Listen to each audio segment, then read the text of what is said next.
మోదుగ పువ్వులను అగ్ని పువ్వులు అని కూడా పిలుస్తారు. ఎర్రని అందమైన పూల గుర్తులతో మోదుగ చెట్టు చూడటానికి ఎంతో అందంగా ఉంటుంది. మోదుగ చెట్టును కింసుక వృక్షం అని కూడా అంటారు. మోదుగ పువ్వులు చిలక ముక్కులాగా కొక్కెల్లా ఉండి నారింజ వర్ణంలో చాలా అందంగా ఉండి చూపరులను కనువిందు చేస్తాయి. మోదుగ పువ్వుల పొప్పిడిని వినియోగించి హోలీ రంగులలో కలిపే పదార్థాన్ని తయారు చేస్తారు. ఈ మోదుగ పువ్వుల ఆకులను అనేక పూజా కార్యక్రమాలలో వినియోగిస్తారు.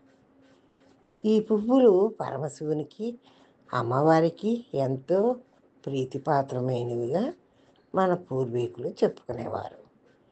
ఈ చెట్టు యొక్క వెరడును ఎండబెట్టి దానిని హోమాలలో ఉపయోగించేవారు. మోదుగు ఆకులే కాదు, మోదుగు కాడలు, కొమ్మల్ని సైతం హిందువులు పూజా కార్యక్రమాల్లో ఉపయోగిస్తారు. ఇంటిలో చెడిపోయి మంచి జరగాలని కోరుకుంటూ చేసే యజ్ఞాలు, యాగాలు, హోమాల్లో పూజారులు ముఖ్యంగా ఎండిపోయిన మోదుగు కొమ్మలను విరిచి కాలుస్తారు.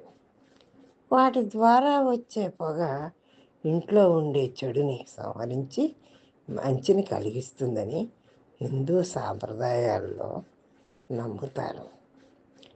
మోదుగు చెట్టుకు పూసే పువ్వును మోదుగు పువ్వు అంటారు.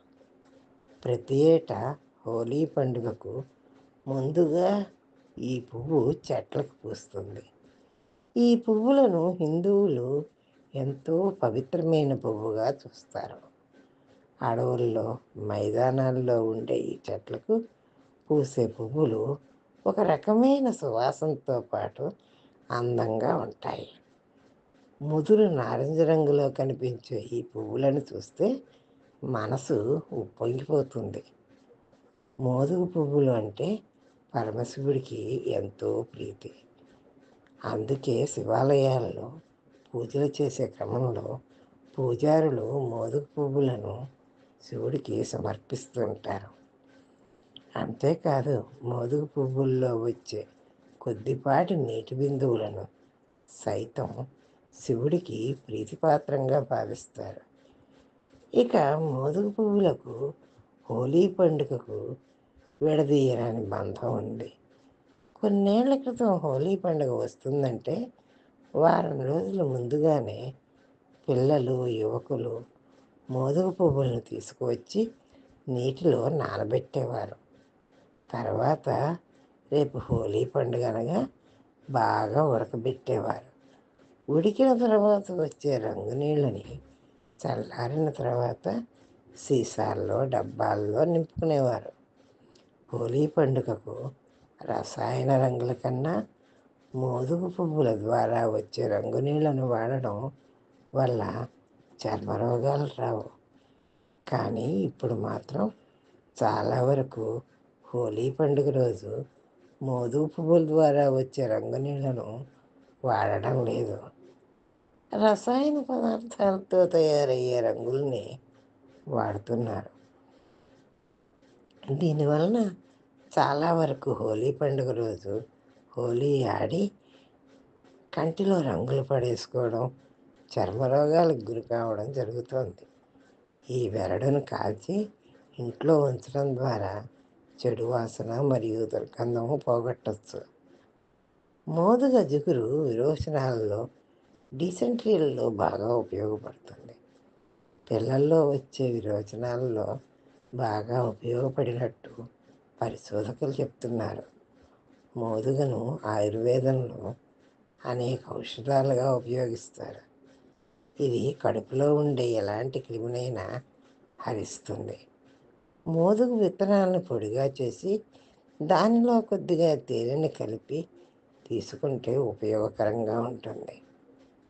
ముఖంగా ఎన్ని మందులకి లొంగని ఏలికపాములు, బద్దెపురుగు లాంటి మొండి ఘటాలకు కూడా మోదుగ చాలా చక్కగా పనిచేస్తుంది.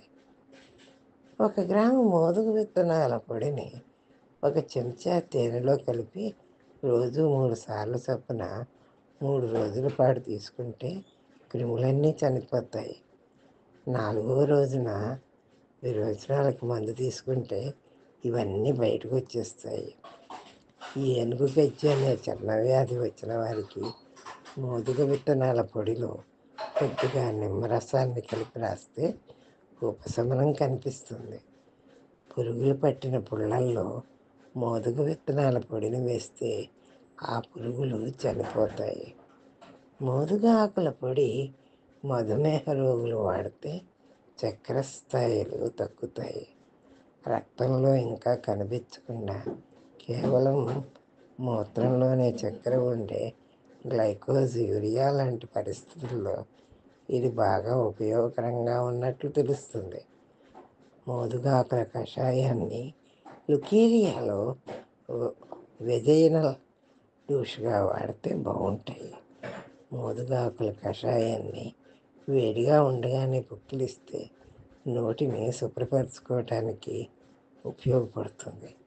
చెట్టు యొక్క కలపను ప్యాకేజీ బాక్సుల తయారీల్లో కూడా ఉపయోగిస్తారు. ఇదండి మోదుగు పువ్వులు, మోదుగు బెరడు ఉపయోగాలు.